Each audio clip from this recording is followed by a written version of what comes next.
Hello there and welcome. This is Eye on Port, proudly brought to you by Goyle Company Limited, Ghana Revenue Authority, the Ghana Ports and Harbours Authority, West Blue Consulting, Ghana Community Network Services, and Serene Insurance, media partners, business and Financial Times.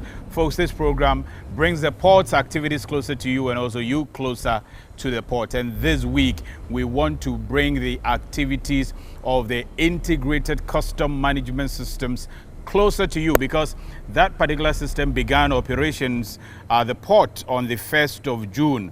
The users of that facility as well as beneficiaries of the facility have been speaking. Listen.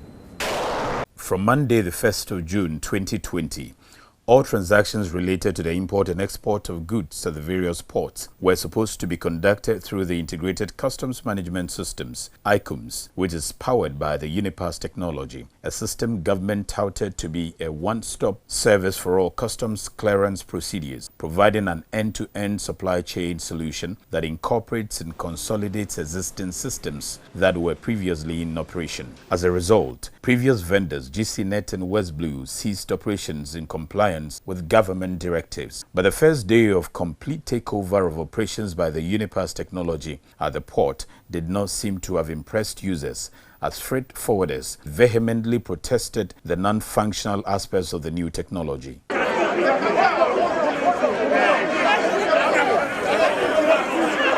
UNIPAS, they don't have any platform.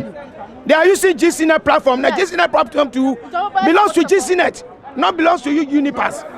If you want to use your platform, bring your own platform to use it. You cannot just take up the responsibility once you are not prepared, because you should understand that there are containers, there are cars, there are so many things that are involved. Once you break one day, it's the final consumer suffers. GCNet are the landlord people who are there for us before you people came.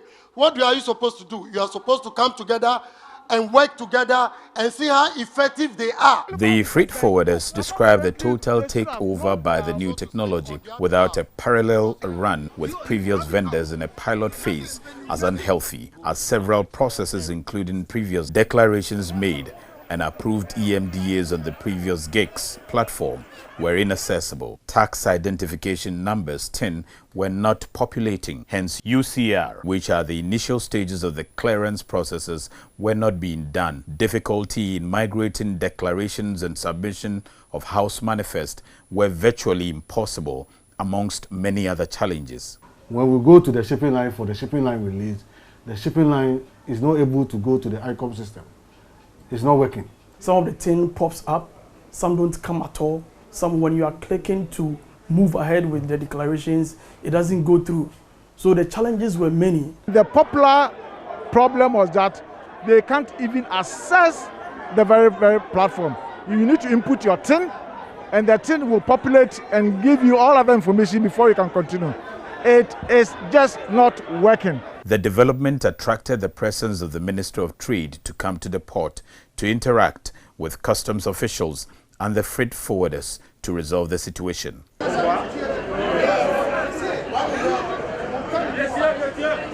On the second day of the implementation of the ICUMS, it was realized that some shipping lines could not release cargoes that duties had been paid in previous gigs without a delivery order, and some tins were still not populating. But vessels were rotated and some shipping lines were sending both new and old manifest in the ICUMS. The system was also praised on the second day for eliminating post-entry declarations as it converted new exchange rates by itself. The system will automatically calculate the duty with a new exchange rate and effect another bill of tax for you to pay for every week that the exchange rate changes. One good thing about this UNIPAS system is that, you see, on a single platform, you are able to create your UCL, your EMDs, and then your BOE creations, all in a single login. On day 3, users of the technology expressed frustration and concern of incurring demurrages and rents because customs directed all manifest matching to be done temporarily by declarants and seek assistance from the ICUMS office physically when finding difficulties at a distant location from the port environment, which was creating congestion there. The situation prompted the Ghana Union of Traders Association, GUTA, to officially express displeasure over operations of the new system. But on day 4, it was realized that bill of entries, BOEs, were gradually going through, but other issues such as manifest matching, shipping line release, etc. needed to be done by declarants themselves, and when difficulties encountered, seek help from the ICUMS office at a distance location away from the port. It was also realized on day 5 that ICUMS could not accept or reject amendment requests. CPCs were not responding to customs regimes, and there were errors in duty calculations. These have been the state of events until date as part of the first week of implementation of the ICUMS from the Unipass technology, but providers of the service and customs are urging users and beneficiaries of the system to trust the process because all challenges will be fixed. And also, Meridian Port Services and the Ghana Ports and Harbours Authority have celebrated the completion of Phase 1 of the TEMA Port Expansion Project. Meridian Port Services, MPS, and its landlord, the Ghana Ports and Harbours Authority, have celebrated the full completion of Phase 1 of the TEMA Port Expansion Project at the Port of TEMA by laying the last pieces of the 41,500,000 pavement blocks to mark the end of works for the first phase of the project. Today may be a day of celebration for reaching this significant milestone. However, much more than that, it is the beginning of a greater task ahead of us in realizing the vision that led to the creation of this project. We must achieve the full potential of this vast harbor basin in honor to those who toiled day and night to bring this creative plan to reality. The scope of works for Phase 1 of the expansion works included constructing a 3.5-kilometer long breakwater, an entrance channel dredged to 18 meters deep, and 3 berths where vessels with draft up to 16 meters can dock. The first 98 of the 127 hectares of this container terminal was built on land reclaimed from the sea. The area is fully paved, and the works included drainage, wastewater treatment plant, water and fire hydrants, electrical and IT fiber networks, 1,400 reefer container plugs, and a 12-megawatt backup power plant. The board chairman of MPS, Dr. Edmondo Say Tutu Prempe, praised the leadership vision, team spirit, and hard work that have been exhibited by all stakeholder institutions in making the project a reality. The board chairman of GPHA, Peter McMenu, in a speech read on his behalf by the Director General of GPHA, Michael Lugje, said the expansion project places Ghana on a global scale with significant benefits to the logistics chain, which will transform the dynamics of the maritime trade for many years to come. Over 41 million blocks have been laid here. Each block perhaps represents the future generations that will benefit from this project. As we lay the last blocks, may we remember that our present actions will impact the survival and development of the next generation. Congratulations to all who have contributed to this successful story. The Minister of Trade and Industry, Alan Kwadwo Kyerematen, said the project will make Ghana more competitive in terms of international trade. Port infrastructure, port facilities are not an end in themselves. They are meant to be a means of facilitating trade. And with the level of efficiency of the operations of MPS so far, I'm very convinced that we would optimize the facilitation of trade in Ghana and in West Africa.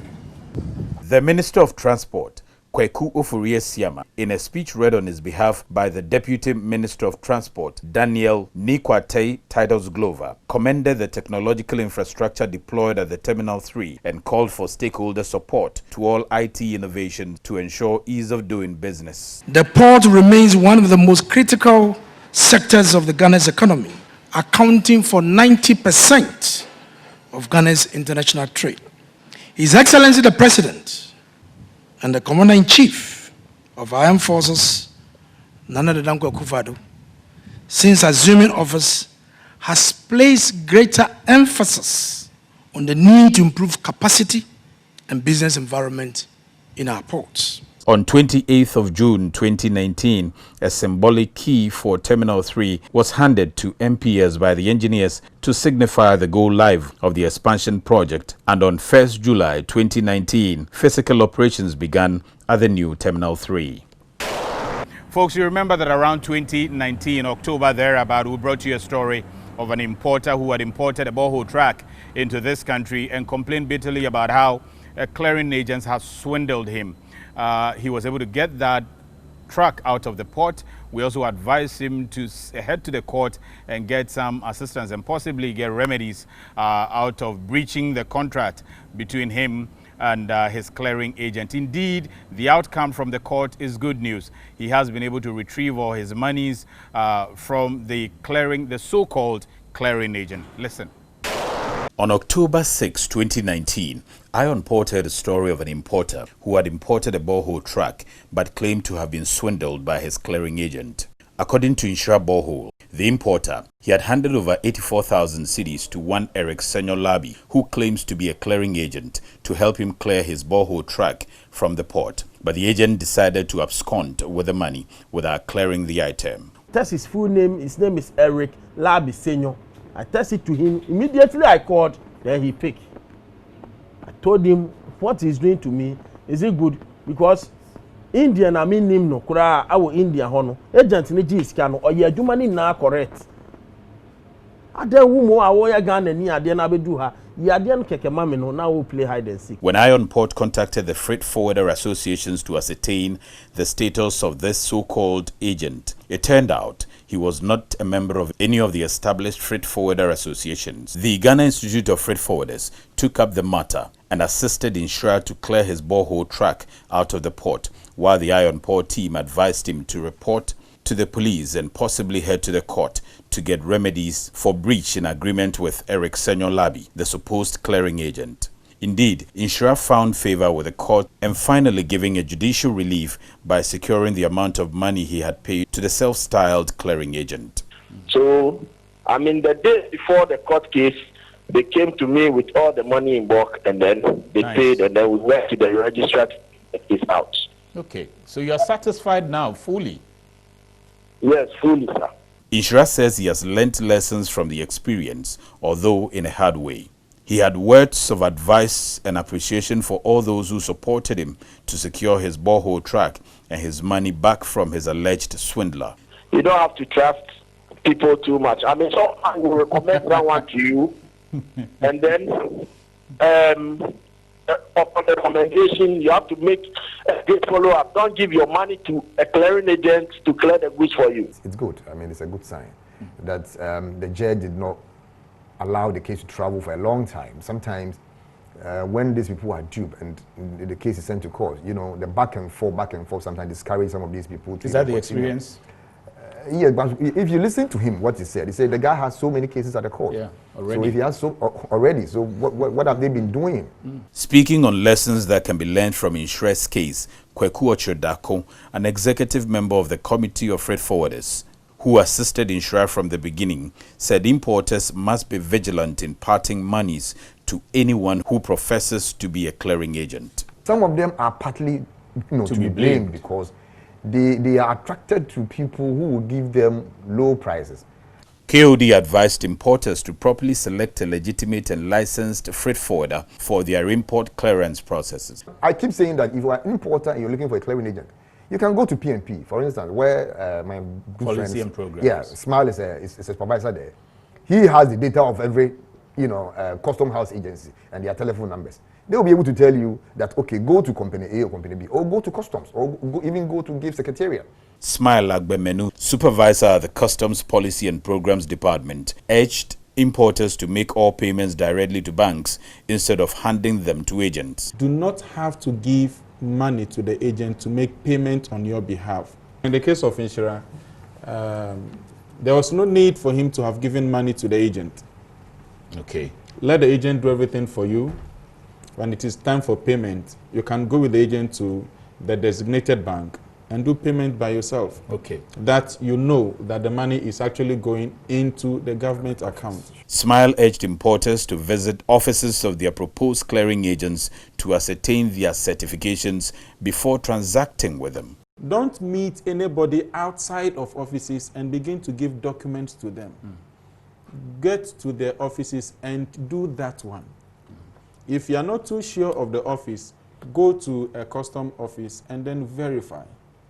As he said, we have records of all the custom house agents. According to the customs supervisor, customs is unable to track the activities of all unlicensed clearing agents who pose as such. Therefore, importers ought to be vigilant. It will be difficult for customs to know that this transaction you are doing it for somebody, yes, who is not a licensed agent.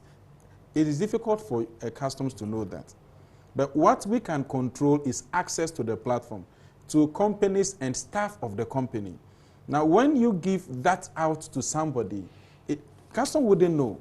He advised importers to contact customs for assistance anytime they seek legitimate clearing agents for their transactions. Both KOD and Smile recommended that importers learn from Insura and pursue redress anytime they find themselves in a difficult position. The judge had played with time, had made dilly-dally over time. Maybe Insura himself would have been given up. But because the judge was very, very serious, he sat on the case and gave a verdict. And then what also complemented his decision was the fact that the guy had so many cases. It means that he is a habitual fraudster. We will continue to urge all of you who use the ports and harbors of our country to reach out to the agencies, the authorities that be, whenever you encounter difficulties dealing with the industry. Also reach out to us via the numbers that we scroll and contacts we scroll on your screens. Ion Pod return shortly.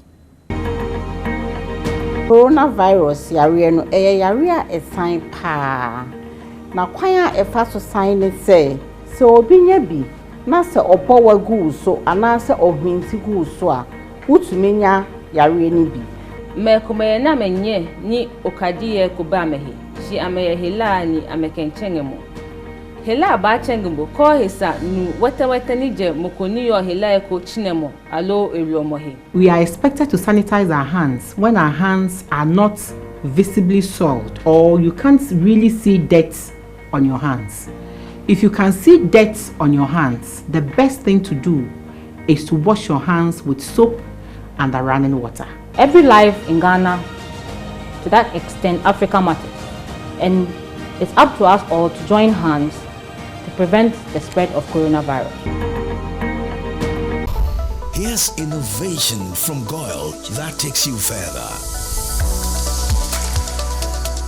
New Goyle Super Synthetic 5W20 and 5W30 lubes have been expertly crafted with the latest in liquid engineering technology, highly advanced for modern engines, prolongs oil change intervals, save you fuel, clean, protect and enhance engine performance.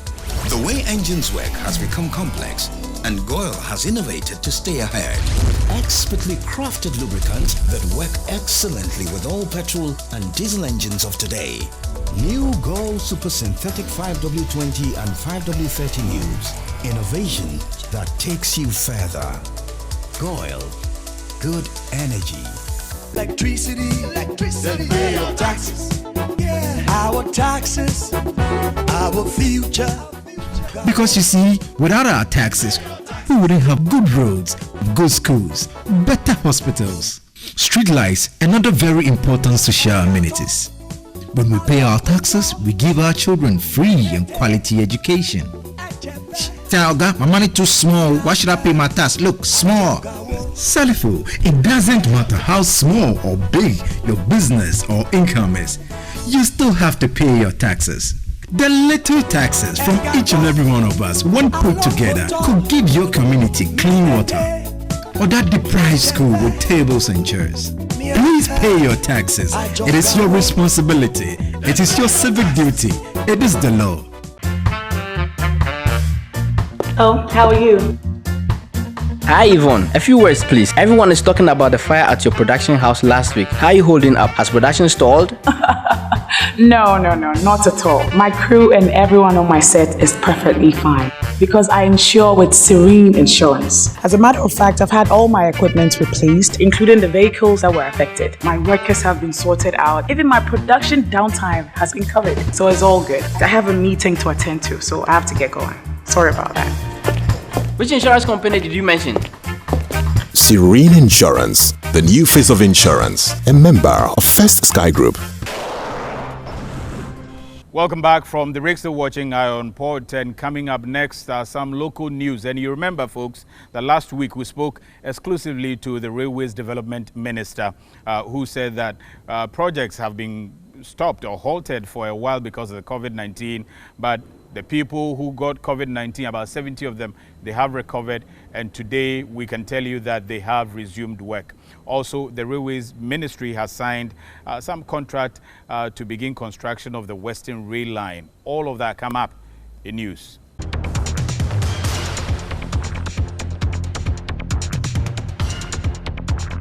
Government has signed a historic €500 million contract for the construction of sections of the Western Railway Line, according to the Minister of Railways Development, Joe Garte. The contract signed on Wednesday, June 3, 2020, will see to the construction of a standard gauge rail line between Takoradi Harbour and Huni Valley. The deal is considered the largest single rail contract in the post-independence history of Ghana and was signed between government represented by the Ghana Railways Development Authority and the Amandi Limited. The Railways Development Minister explained that the project will form a total of 102 kilometers of continuous single-track railway line with sections along the tracks, an initial workshop facility at a location to be specified by the employer, and an initial complement of rolling stock. There will also be the conversion of 10.6 kilometer dual gauge tracks between Takoradi to Kujokrom from narrow gauge to standard gauge. Joe Garte asserted that the Ministry of Finance has approved the terms and conditions of the proposed loan that has been signed for the commercial contract. He said Amandi is an experienced company that built the 15-kilometer rail line from 2nd D to Kujokrom, 22-kilometer Kujokrom to Manso line, and the 4-kilometer rail line to Asaprochona, and are currently engaged in other construction works at the Takoradi port.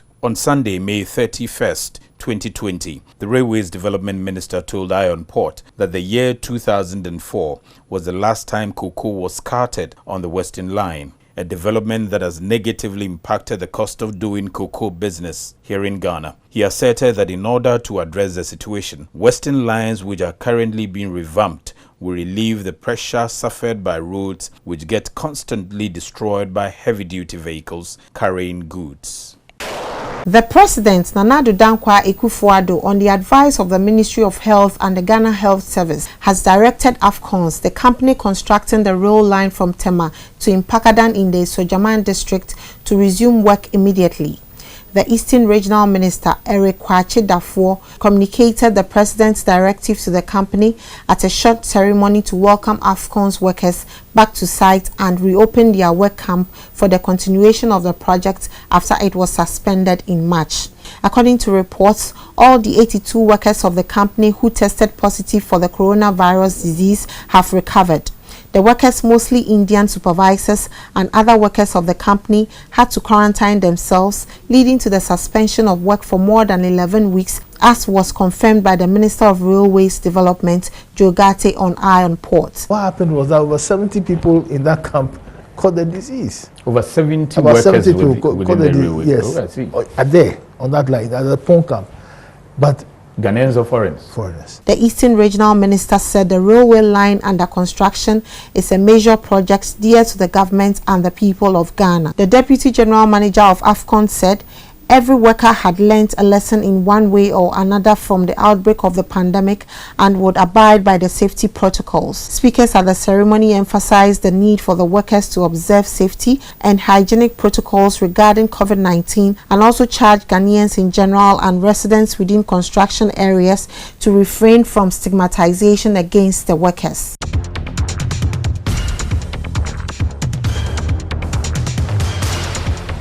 Chinese marine engineering company, China Harbour Engineering Company, CHEC, has completed an expansion project at Abridged Port. The $933.4 million Abidjan Port Expansion Project is a government framework project with the largest single amount provided by Chinese government for Cote d'Ivoire and is also the largest engineer, procure and construct project that Czech has constructed in West Africa. The project started construction in November 2015 and includes 3 new container berths, a ro-ro berth, general cargo berth and shipping channels to improve the cargo handling volume of Abidjan port. The completion of the project will strengthen the company's position in the region and the market, said Czech. The Mission to Seafarers has launched a new flagship campaign to address the severe welfare issues facing seafarers worldwide in the wake of the ongoing COVID-19 pandemic. As explained, the Flying Angel campaign is a top priority for the organization as crews remain trapped on vessels owing to travel restrictions, subject to quarantine upon returning home, and unable to contact loved ones. The mission has targeted a funding total of 600 million euros, an equivalent of $752,000 to deliver this program, which is expected to have significant benefits to the entire industry. Now, time for the schedules of the vessels that are bringing your goods into this country, those that are seated at anchorage, those at the port, those expected in the coming week, plus the Bank of Ghana exchange rate. All next.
That's it for this week's episode of Eye on Port. And like I said, we will be following events around the port industry and definitely be reporting them to you.